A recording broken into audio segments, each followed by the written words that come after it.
কাকে চাই? জি, আমি দীপু। কোন দীপু? রুনার বিয়ের ব্যাপারে আমরা তো তোমার পরামর্শ চাইনি, আর রুনাও বিয়ের আগে কদিন ব্যস্ত থাকবে। সৃষ্টিই তো স্রষ্টার কাজ। মানুষ যখন সৃষ্টির কাজে অংশ নেয় তখন স্রষ্টাও তাকে সাহায্য করেন।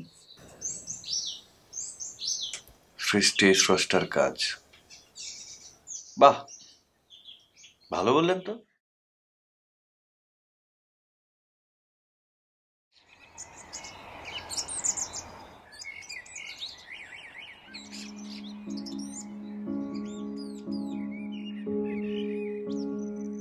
কিভাবে কি হয়ে গেল রে নাজমা? আমি বুঝতে পারছি না বাবু। আমাদের এত বড় সর্বনাশ কে করলো? কে বলল তাদের? বিষয়টা তো তেমন করে কেউ জানেও না। আমি তোকে আগেই বলেছিলাম, সত্য গোপন থাকে না। না বাবু, তুমি কি মনে করো পৃথিবী একটা সত্য স্থান, যা কিছু চলছে সত্যের উপর ভর করে? বরং উল্টো, পৃথিবীটা একটা মিথ্যার খেলা। মিথ্যের উপর ভর করে চলছে পৃথিবী। শুধু খেয়াল রাখতে হবে তুমি কত সুন্দর করে মিথ্যেটা বলতে পারো।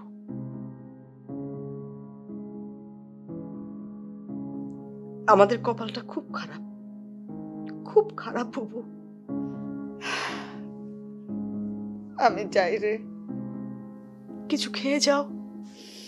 না রে, এখন কিছু গলাতে নামবে না, খুব খারাপ লাগছে। চিন্তা করো না বাবু, সব ঠিক হয়ে যাবে।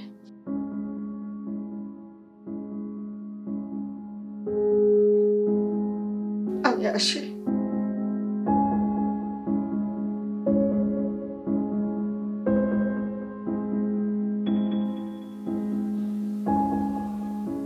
খাবার দাবার গুলো সব কি করলি? এক এতিমখানায় পাঠিয়ে দিয়েছি। হল ভাড়া, ডেকোরেটর, এগুলো? ওই কমিউনিটি সেন্টারের মালিক বেশ ভালো লোক, ভদ্রলোক, 10,000 টাকা কম নিয়েছেন। তার অন্যান্যগুলো সবই মিটিয়ে দিয়েছি। শুধু শুধু এত বড় টাকা পয়সা সব নষ্ট হলো। সবই তো তোর ধার করা টাকা। কিছুই তো করার নেই বাবা। তবে ওই কমিউনিটি সেন্টারের মালিক একটা কথা বললো আমাকে, মানে সে নাকি ওই পাত্রকে চেনে। কি বললো সে? সে বললো যে ফিনল্যান্ডে ওই ছেলের নাকি আরেকটা বিয়ে ছিল, সেই ঘরে একটা বাচ্চাও ছিল। কি বলছিস তুই? নাজমা তো এই কথা বলেনি আমাদের। হয় না, ওই হয়তো জানতো না, বা জানলেও গোপন করে গেছে। না না না, এমন একটা ব্যাপারে এইসব ব্যাপার গোপন করা তো ঠিক না। বাবা, যা হয়েছে ভালোই হয়েছে। বিয়েটা হয়ে গেলে রুনা আমাদেরকে ক্ষমা করতো না। রুনার এই বিয়েতে মত ছিল না।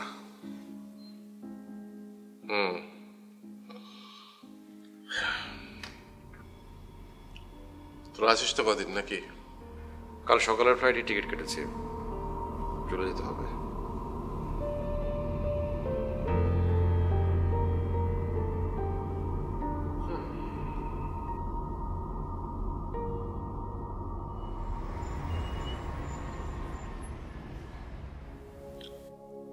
নাজমা কি বিষয়টা গোপন করেছিল?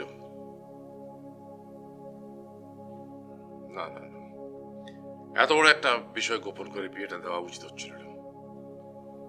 ছেলেটার ফিনল্যান্ডে একটা বিয়ে ছিল, সেখানে একটা বাচ্চা আছে। এইগুলো জানার পরে কিভাবে তোমরা বিয়েটা দিতে চাচ্ছিলে আমি বুঝতে পারলাম না। বিয়েটা হয়ে গেলে রুনাকে আমরা কি জবাব দিতাম? যে দুটো বিষয় গোপন করে তাকে আমরা কোন রকমে পার করতে চাচ্ছি, এই কথা বলতাম?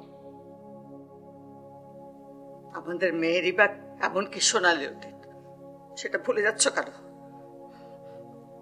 আমরাও তো তার অতীতকে গোপন করতে চেয়েছি। তার মানে ওই ছেলেটার ব্যাপারটাও তুমি জানতে, এবং সে ব্যাপারটা তুমি আমার কাছে গোপন করেছিলে।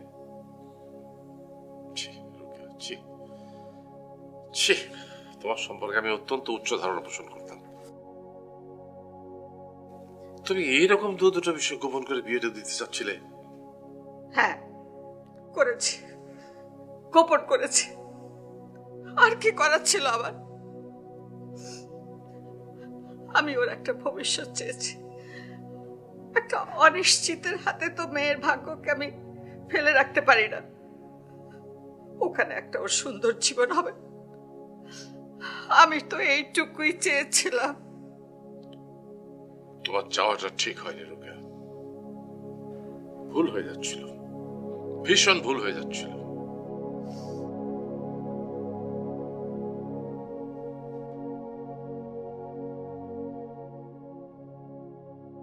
তোমার কি অনেক মন খারাপ? না না ভাবি, আমার মন খারাপ না, আমি জাস্ট বিয়েটা এখন করতে চাই না। সত্যি করে বলো, অন্য কোনো পছন্দ আছে? না, আসলে কোনো পছন্দ নেই, জাস্ট আমি পড়াশোনাটা শেষ করতে চাই, নিজের পায়ে দাঁড়াতে চাই, তারপর বিয়ে করতে চাই, এইটুকুই চাওয়া। আসলে ঠিকই বলেছ, এই যে আমরা এত পড়াশোনা করলাম, কি লাভ হলো বলো? আসলে এভাবে কারোর উপরে নির্ভরশীল হয়ে থাকাটাও ঠিক না। ইকোনমিক ফ্রিডম বলে একটা কথা আছে, ঠিকই বলছো তুমি। আমার জীবনটা না অনেক কঠিন হয়ে গেছে ভাবি,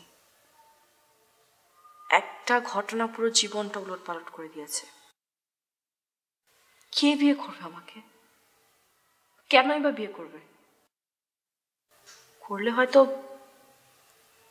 করুণা করে করবে, অথবা আবেগে পড়ে করবে, পরে খোটা দিবে। তুমি এভাবে ভাবছো কেন রুনা? এরকম নিশ্চয়ই কেউ আছে যে এটার বাইরে চিন্তা করবে।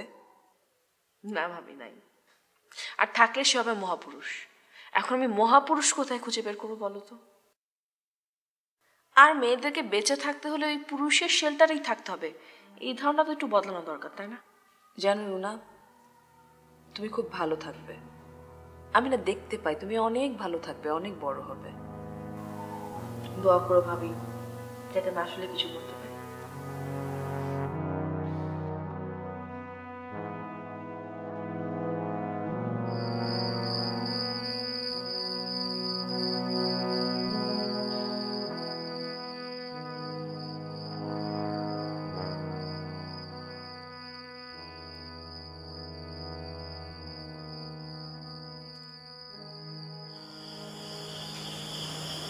ঘুমাচ্ছ না? না, ঘুম আসছে না। কেন? ভাবছি।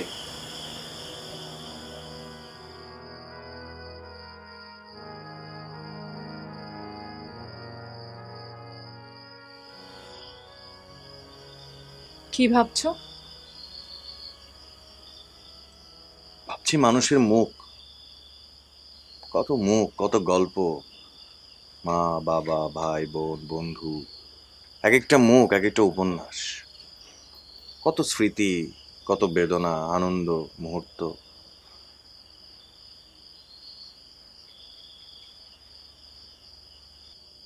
তুমি সত্যি একজন কবি। পালিয়ে বেড়াচ্ছ কেন?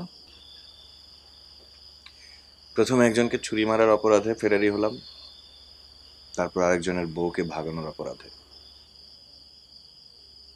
এগুলো কিভাবে করবে তুমি? তুমি তো একজন কবি, কবি তো দস্যু হতে পারে না। জীবন খুবই অদ্ভুত, এক মুহূর্ত পরে কি ঘটবে সেটা আমরা কেউই জানি না।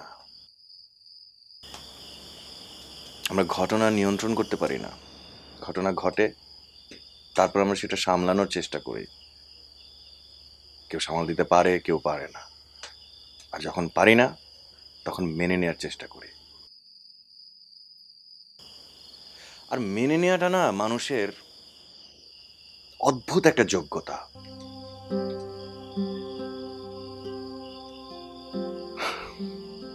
আমার দুটি অভিযোগই মিথ্যা। পূজা এখন কোথায় আছে? আপনি পূজাকে চেনেন? হায়দার বলেছে। ও, জানি না, তবে পূজা খুব শক্ত মেয়ে।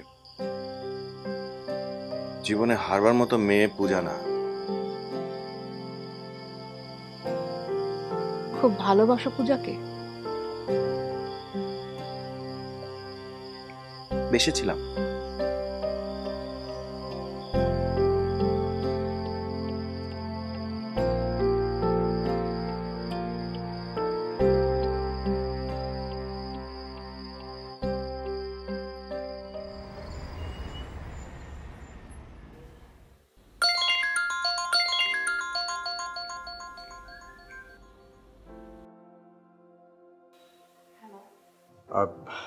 রুনা, আমি আমি আপনার বাবার সাথে কথা বলেছি। দেখুন, আমি আমার মত আপনাকে আগেই জানিয়েছি। জি, কিন্তু পরিস্থিতি তো বদলেছে, আপনার মতও বদলাতে পারে। আপনি ভীষণ আশাবাদী মানুষ, তাই না? দেখুন, আমরা যতই হতাশার মধ্যে থাকি না কেন, তারপরও তো আশা বেঁচে থাকে, তাই না? আর there is always a light at the end of the tunnel, তাই না? আমি এখন আর কোনো স্বপ্ন দেখতে চাই না। আমি এখন স্বপ্ন তৈরি করতে চাই। আর যদি তৈরি করতে পারি তাহলে আমি বুঝবো I have lived my life. Runa, আমি একবার আপনার সাথে দেখা করতে চাই। কি হবে দেখা করলে? আমি সামনাসামনি একটু কথা বলতে চাই। ঠিক আছে, কাল বাসায় আসেন। বাসায় না রুনা, আমি আপনার সাথে একা কথা বলতে চাই। আচ্ছা ঠিক আছে, কখন? কাল সকালে। সকালে ভাইয়া ভাবি চলে যাবে, বিকালে? জি, বিকেলে কথা হচ্ছে।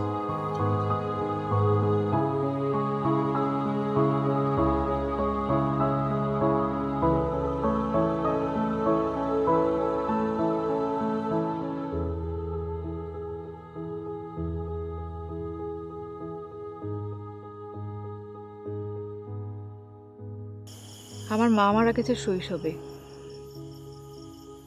আমরা 2 ভাই বোন।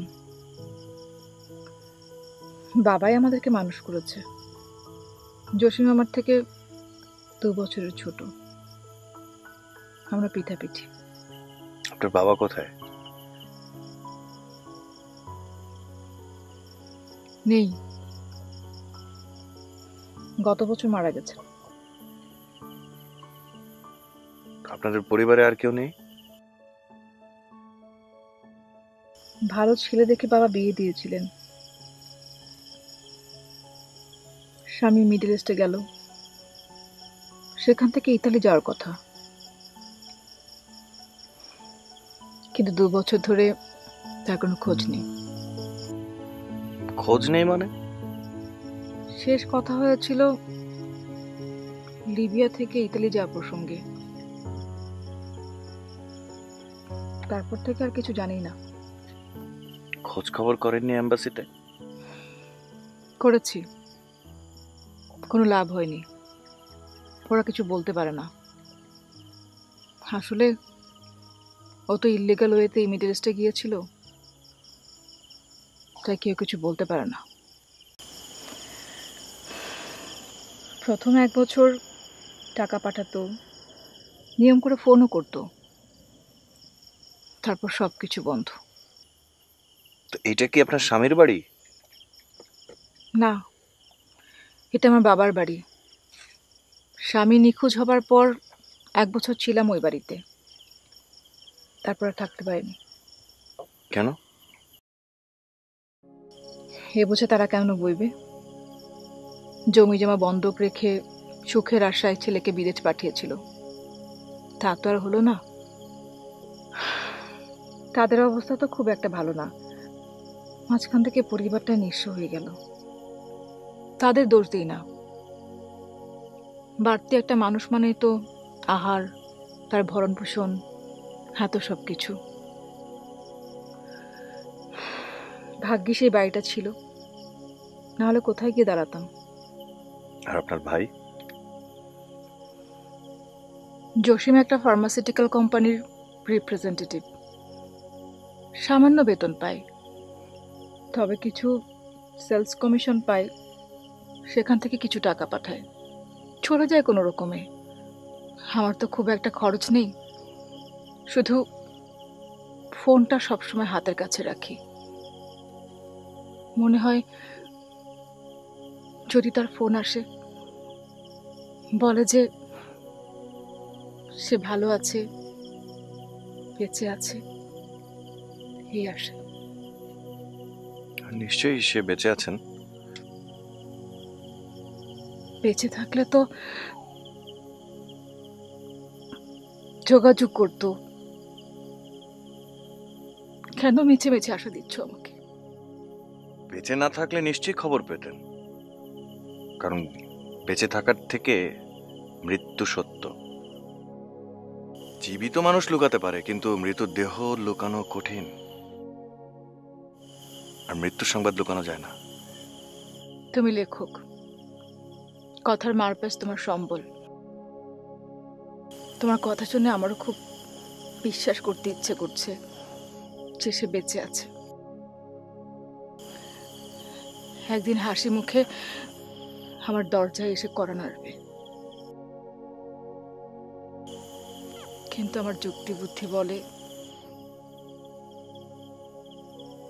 কার হবে না।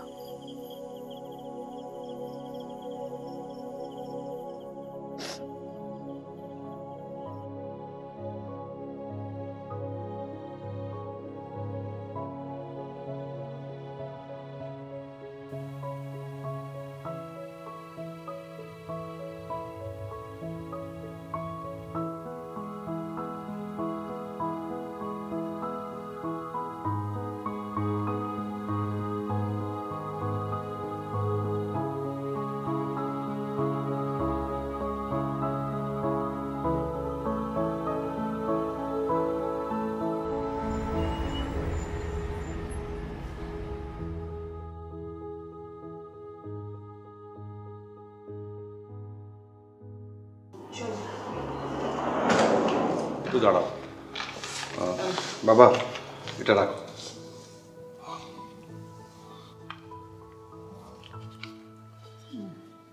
তো শুধু কষ্টই হয়ে যাচ্ছে। বুঝি সবই বাবা, কিন্তু কিছুই তো করার নেই।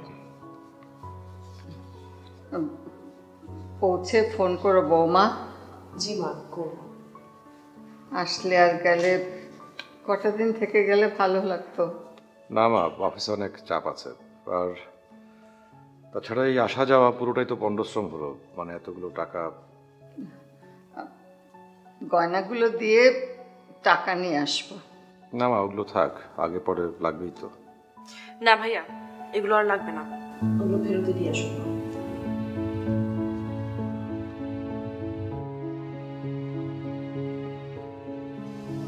মা, তাহলে কোনো সুইমিং করে কথা বলি।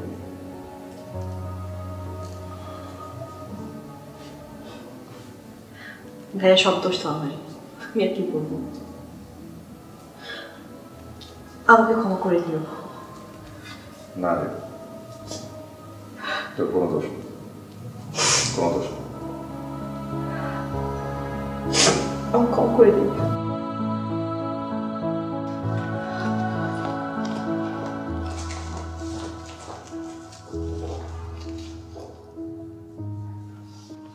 যাও বাবা, তোমাদের ফ্লাইট সময় হয়ে যাচ্ছে। যাও বাবা।